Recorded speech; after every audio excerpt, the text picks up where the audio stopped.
Bonjour, c'est Alex de From Cat2M et aujourd'hui je vais vous raconter l'histoire de mes belles histoires. Save the Cat est un livre écrit par Blake Snyder qui explique comment écrire des scénarios. Blake Snyder est un scénariste, auteur et professeur. Il a écrit Save the Cat pour nous expliquer comment écrire des scénarios ou de bonnes intrigues qui reprennent les codes de toutes les grandes productions hollywoodiennes. J'ai découvert ce livre il y a à peu près un an, je n'avais pas eu le temps de le finir, du coup je n'ai lu que des résumés. Néanmoins, il m'a servi à écrire tous les scripts de mes 3 dernières semaines de vidéos. Donc je vous propose dans un premier temps de faire un résumé de livre et de vous expliquer comment ça marche, et ensuite de vous expliquer comment je l'ai mis en place pour écrire mes scénarios de vidéos. Comme je le disais, je n'ai pas lu tout le livre, j'ai lu seulement le début, et j'ai lu 5-6 résumés sur ce livre, ce qui m'a permis d'appliquer ces méthodes. Il faut savoir aussi que j'ai pratiqué l'écriture de scripts grâce à ce livre à peu près 2 à 3 heures par jour, tous les jours de la semaine, pendant les 3 dernières semaines. Blake Snyder, dans son livre, nous explique qu'il faut construire une intrigue en 15 battements. Il décrit par battement le type d'information ou le cadre que doit prendre chaque partie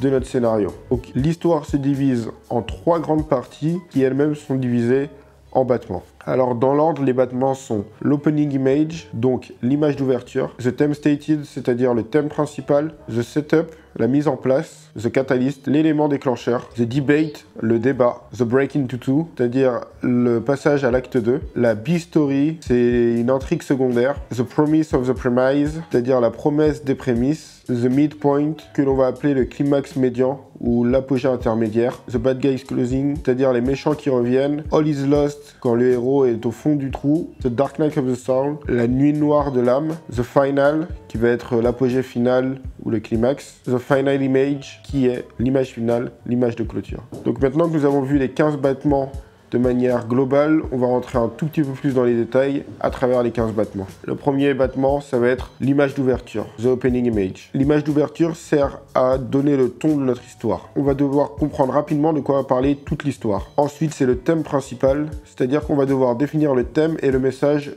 de notre histoire. Après viennent la mise en place. Donc pendant la mise en place, on doit placer tous les éléments de contexte, le décor, les personnages, tout situer et comprendre comment se lance l'action. Ensuite, l'élément déclencheur est l'élément qui va déclencher l'action. Avant de passer à l'action, il va y avoir un petit débat qui sert à créer un moment de flottement et d'exprimer les doutes du héros avant de passer à l'action. Ensuite, nous passons au break into two, le passage à l'acte 2, où en fait le héros va commencer à vraiment passer à l'action et ne va plus pouvoir faire marche arrière. L'intrigue secondaire ou la B-story est une intrigue mise en place pour tenir le spectateur en haleine et soutenir l'attention qu'il a déjà pour le film. C'est souvent à ce moment-là qu'interviennent les histoires d'amour. Ensuite vient The Promise of the Premise, ou la promesse de la prémisse, où ça va être un moment où l'histoire va suivre une suite logique de ce que le spectateur aurait pu anticiper. On arrive enfin au midpoint, ou le climax, ou l'apogée intermédiaire du héros, où en fait le héros va avoir l'impression d'avoir atteint son maximum de potentiel, de pouvoir être au sommet de sa vie, mais en fait c'est une fausse victoire, car nous passons au passage de Bad Guys Closing, ce sont les retours des méchants, et comment les antagonistes s'organisent pour refaire plonger le héros. On arrive maintenant à All is Lost, donc quand tout est perdu, le héros se retrouve au pied du mur et doit essayer de s'en sortir, mais on ne voit pas vraiment d'échappatoire. C'est un peu l'inverse du climax,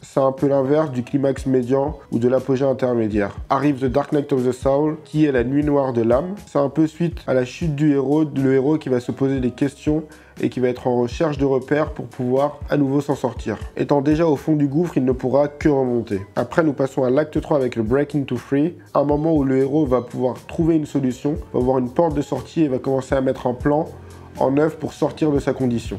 C'est la préparation du battement final ou le climax où le héros va pouvoir résoudre toutes ses problématiques et être vraiment à l'apogée de son ascension. Une fois que cela est fait, nous devons faire une image finale qui est la dernière image ou la dernière émotion que vous voulez faire passer à vos auditeurs. Alors maintenant que j'ai rapidement résumé les 15 battements par lesquels doivent passer l'histoire, je vais vous expliquer comment moi je l'appliquais dans mes vidéos et comment je construisais une vidéo à partir de ça. Pour faire une vidéo, je devais trouver une idée de vidéo et de savoir en gros de quoi je voulais parler, de quel thème je voulais parler. Donc pour ça, je regardais un peu dans ma vie ce de quoi je parlais avec les gens, qui les intéressait le plus quand on avait des discussions et qui m'intéressait de partager ou que j'aurais bien voulu voir sur internet. Avec ça, j'essayais après de me poser devant une feuille, de couper toutes les notifications, l'ordinateur, la musique, etc. et de m'asseoir jusqu'à trouver un titre à la vidéo et vraiment ce que je voulais exprimer avant de faire quelque chose d'autre. Et tant que je n'avais pas trouvé une idée qui me convenait, je ne bougeais pas de ma table. Une fois que j'ai l'idée, il fallait que je détermine les grandes lignes. Donc pour ça, j'utilisais le template de Save the Cat de Blake Snyder en le divisant en 4 étapes. La première étape était le cadre de où je partais de mon point de départ pour faire comprendre le contexte. Ensuite, arrivait l'élément déclencheur. Deuxième étape, je passe à l'ascension, à la fausse ascension. Après, je prépare la troisième étape qui est la fausse défaite pour enfin arriver au climax et à la scène finale. Donc j'ai découpé en 4 parties et je mettais sur un cahier au papier stylo un peu les grandes idées que je voulais mettre dans chaque partie. Pour écrire ça, souvent j'écrivais les concepts en 10-15 mots par partie, donc c'est-à-dire 10-15 mots pour le contexte, l'ascension, la descente et l'ascension finale. Une fois que j'avais ça et que j'avais une cohérence globale de mon histoire intéressante, alors je reprenais battement par battement et je donnais un titre qui allait résumer le battement. Cela me permet de rentrer un peu plus dans les détails, mais de rester suffisamment flou pour pouvoir encore retravailler sur l'histoire finale. Une fois que j'ai les titres, j'édite le sommaire et je vérifie que les titres sont bien cohérents et que ce squelette fin me correspond. Quand je suis satisfait de ce squelette, j'arrête de toucher au titre et je vais générer des sous-titres. Les sous-titres sont très importants car chaque sous-titre contient une seule idée à développer. Et grâce aux sous-titres, ça me permet d'avoir les différentes idées de manière précise que je veux développer pendant les 15 battements et en plus de pouvoir commencer à équilibrer en termes de temps mon histoire finale. C'est-à-dire que en fonction du nombre de sous-titres et des sous-titres que j'ai mis, je vais pouvoir avoir une estimation de combien de temps va durer chaque partie et donc de pouvoir l'équilibrer et pouvoir faire une histoire homogène en mettant en avant et en insistant bien sur les parties qui m'intéressent le plus. Une fois que j'ai posé tous les sous-titres et que tout ça est bien équilibré, alors je reprends sous-titre par sous-titre dans l'ordre pour développer l'idée de chaque paragraphe. C'est à ce moment-là seulement que les idées se concrétisent et que je vais pouvoir expliquer en détail ce que je veux dire. Le fait d'écrire les passages dans l'ordre m'aide beaucoup pour pouvoir garder une certaine cohérence dans ce que je développe et pour pouvoir m'organiser. En gros, chaque paragraphe, donc chaque partie qui est contenue dans un sous-titre, a une chose à faire. Essayer de se rapprocher le plus possible de l'état dans lequel était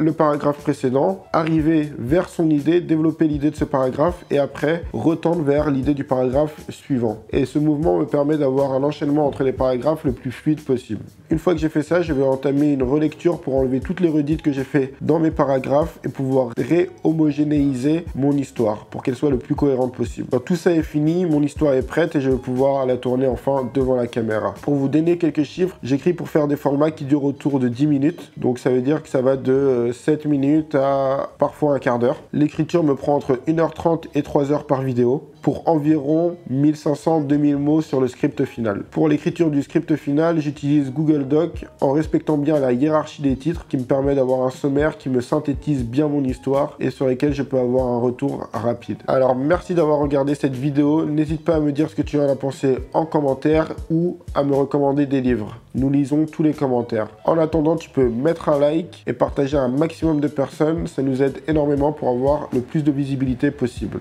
Tu peux aussi t'abonner à la chaîne YouTube sans oublier de mettre la cloche pour recevoir toutes les notifications. C'était Alex de From Cat to M et à bientôt pour le million.